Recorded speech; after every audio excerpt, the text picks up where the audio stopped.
Welcome to this special edition episode of the Master Builders Podcast. I interview David Kelly, Chief Executive of the Registered Master Builders. David gives us insight on the big questions coming from the members during COVID-19 and what Master Builders are doing to support their members during this time. David, welcome along to the podcast. Challenging times that we find both ourselves, our teams, and indeed our industry in. Yeah, absolutely. And I guess I'll end up repeating the same phrases that everyone else says. It's a different world today than it was, say, 10 days ago, and no less so for the construction industry. We've got some significant challenges, but I think we've also just got to create some clarity for our members and work with the rest of the industry to make sure that we not only survive, but we come out at the end of this stronger. Yes, yeah, the rate of change has just been so phenomenal, like you say, in the last 10 days.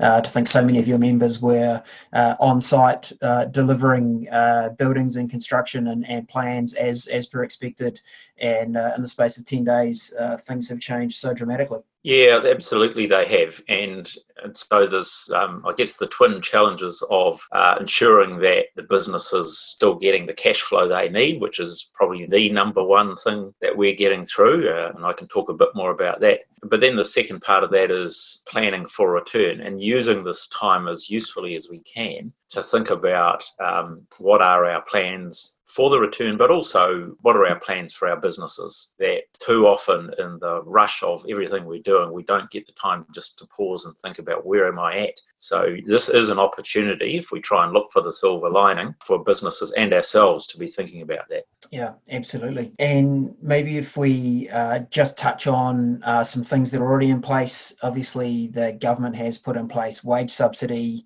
They've put some things in place around with the banks of helping to support taking on some of the risk around additional loans to businesses.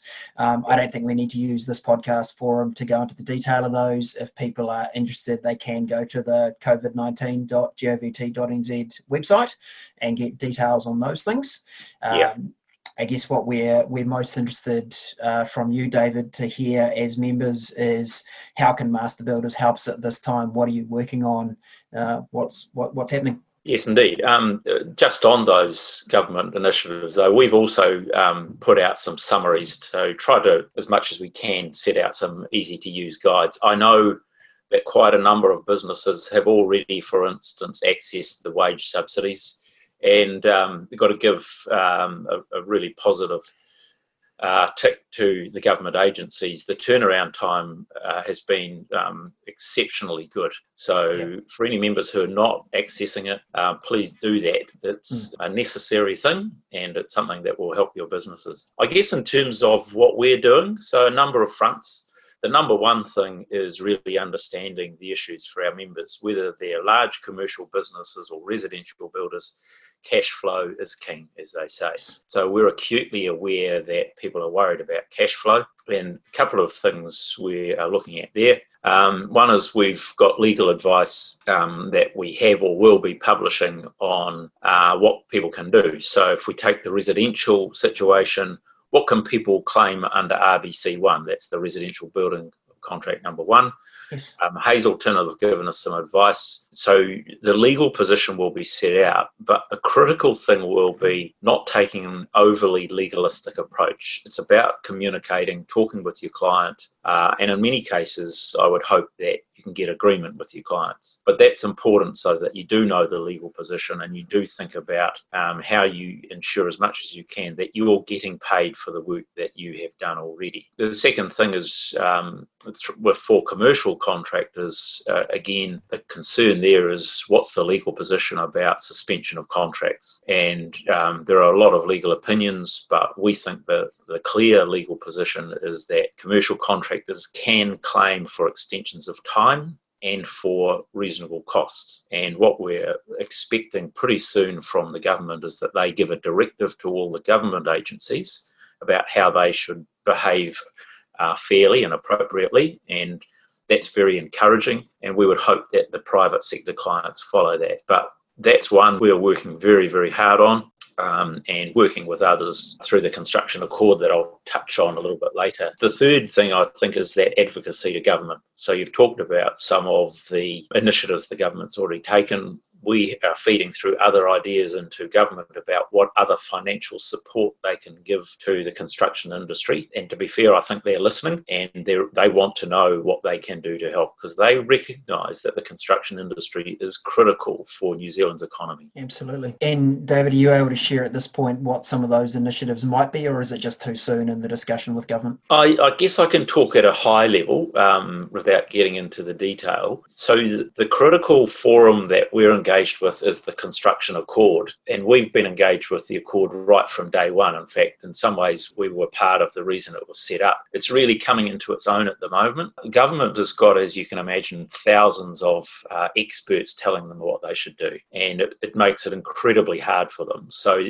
they have said the Construction Accord is where they want to see the construction industry get a consolidated view across all of construction, whether it's residential, commercial, horizontal infrastructure. And we're very well involved in that. And where the Accord has got to in terms of, if I just think about sort of 5 general areas. The key messages are around how to keep cash flowing. And for residential, a big part of that will be about consumer confidence, because it's the individual consumers that make these decisions. A second area is around fair and consistent contracts and conditions, so both for residential and commercial. A third area is additional financial support in addition to the ones that you mentioned earlier. Fourth one is the new health and safety guidelines for the restart. And then the fifth is any legislation or policy changes. So they're the general headings. And if I pick on one of those as an example, the health and safety guidelines for the restart, that's where I think master builders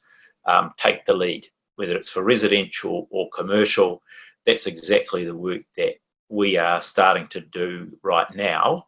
The last thing that we want is that we get through the shutdown and no one knows what the rules are around restarting, that we have either consenting authorities challenging what's being done around dealing with weather tightness issues, or we have concerns about health and safety. We have 2 working groups that we're going to use for that.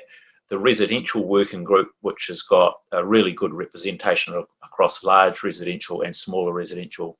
And we'll use that as our expert group together with the construction health and safety group to develop some guidelines that we'll promote through government. That's where we can, and I think we're the appropriate leader on this, because the government does not have that expertise within government that we do. Yes. And then the second group is the vertical construction leaders group. A similar exercise we're going to be talking about tomorrow is using the expertise within our commercial contractors, some of whom are already thinking about this individually, but what we absolutely need is a consolidated industry approach. So things like, how do you go back at level 3, still keeping some of the social distancing where appropriate and where possible? How many crews can you have on the site? Those sorts of things are the practical things that we'll be working through. Absolutely spot on and essential.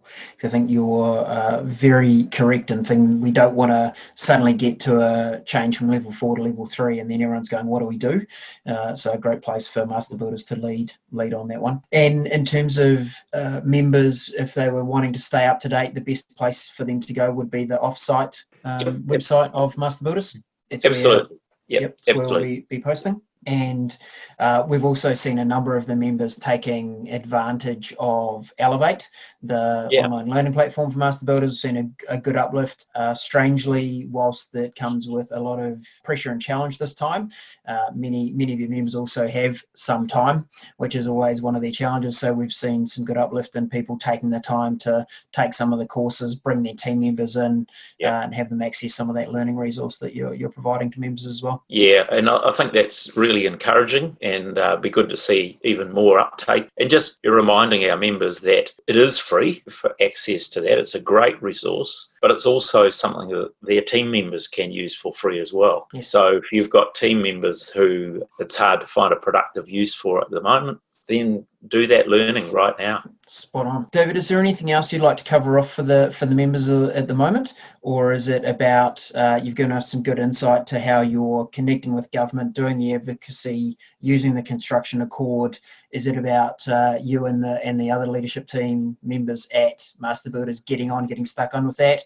And then we'll keep updated podcasts coming through at regular intervals to keep the members informed. Yeah, it's all of that. I think that's the biggest thing we can do at the moment is understand what our members' needs are. So if you want to feed through concerns that you think aren't being acknowledged, then do that through your local branches or through our regional staff around the country, and we will pick that up. We will continue to put out updates on a regular basis. We'll try not to overload people because we're conscious that could be lost if we're just sending out messages all the time. But we'll try and do that once or twice a week. You can be assured that we are closely involved with government and pushing very hard for the interest of our members, but also acknowledging that this is an industry-wide thing. If we just take a very narrow view of what's our interest, I think that's self-defeating. My interaction through the Accord with others is all parts of the sector are struggling. It's not just ourselves, but the sub-trades, the designers, the engineers and architects are also worried about their businesses. And just as an aside, one of the things that was promoted through the Accord is, and this relates more to larger commercial contractors, is keeping the design people going now so that they have work ready to go, that clients have work ready to go. And then on the other side is promoting through the Accord that local authorities should be also thinking about their role, continue processing those building consents, get them out the door, get them back to the applicants so that if there are deficiencies in the application, tell us early so people can work on them. So we will be thinking hard, advocating hard, and really looking forward to those two things again. How do we help people with their cash flow through our advocacy, and then also preparing to return to work as soon as possible? Spot on, David, and we really appreciate your efforts and leadership in the space, and I think being able to bring a collective voice to the government table around using the construction accord and leadership from Master Builders is really helpful at this time. Thanks for your update today, and no doubt we'll do one again shortly and keep the members informed with what's developing. Fantastic. Thanks very much, Ryan.